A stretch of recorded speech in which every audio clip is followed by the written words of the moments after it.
வீட்டுக்கு மண் சுமந்த பெருமானார் இந்த கொக்கட்டி சோலையிலே உருவானார். திக்கட்டும் அருளாட்சி புரிகிறவர், திக்கட்டும் அருளாட்சி புரிகிறவர், தான் கோதீஸ்வரராய் தெரிகிறவர், தான் கோதீஸ்வரராய் தெரிகிறவர்.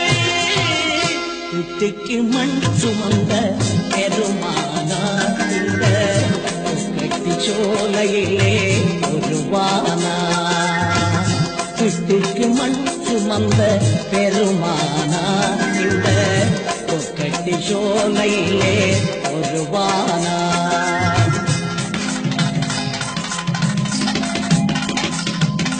திருவடிவம் வரும் தருவடிவம் சிவவடிவம் தொழுவினை முடி